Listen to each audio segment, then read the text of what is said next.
My mother was gone. I never thought I would survive her death. I was, in so many ways, her creation. She literally spoke me into being.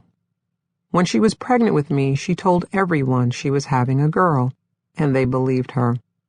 This was 1958, when she was in her 30s, and no one had even heard of amniocentesis.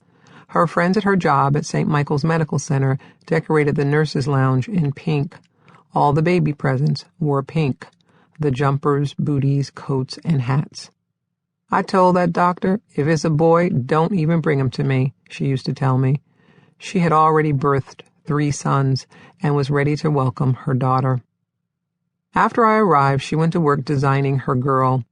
I would have everything she thought her cherished daughter should have. I took piano and ballet lessons and wore well-made white shirts with Peter Pan collars and wool-plaid jumpers and skirts. I even wore a camel hair coat to my elementary school, which was right across the street from our house, close enough for my mother to watch over me. I was an introspective child, quick to cry, more at ease with my books and dolls than with the rough and tumble of the playground. As tough and no-nonsense as my mother could be, she had breathed into me not just life, but also the gift of sensitivity.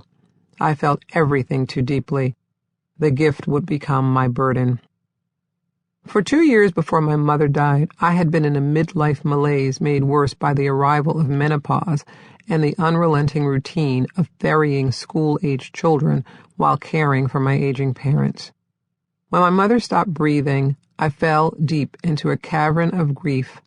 I missed her with an ache that bore into every cell of my body.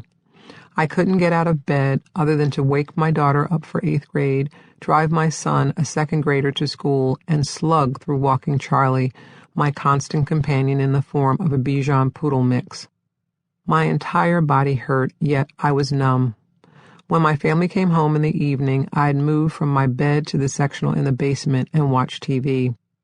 It didn't matter what was on, I simply wanted the noise.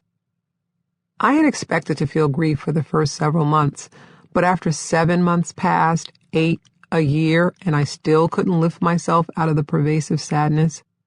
I didn't know what to do. When I climbed into bed at night, this feeling, this nausea of the soul, as the writer David Foster Wallace described it, clung to me with my pajamas and woke up in the night before I did. It greeted me as I opened my eyes at 2, 3, 4 in the morning, and I would turn to look at my husband Cliff, lying on the pillow next to mine. Feeling me stir, Cliff would open his eyes. "You're going to have to put me away," I would tell him every morning and every night. "I can't keep going on like this." Cliff had lost his father to cancer only 2 months before my mom died, and he was still wrestling with his own grief, but he pushed it away to try and help me deal with mine. "You just miss her," he said, trying to soothe me. "It'll pass." But it didn't. I made an appointment with a therapist provided by the hospice that had helped care for my mom during her final days. This couldn't be normal grief, I told the grad student sitting in for the psychologist who'd had an emergency and didn't show. The student was empathetic but ineffectual. I was so swamped by sorrow at this point, it's possible that no one could have reached me.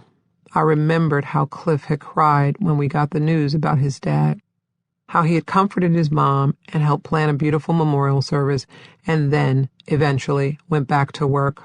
He was sad, for sure. He had worshipped his dad, but he had remained himself as he dealt with everything, even maintaining his outrageous sense of humor. I, on the other hand, was definitely not myself. Whenever I talked about my needing to be institutionalized, Cliff would respond with his trademark wit.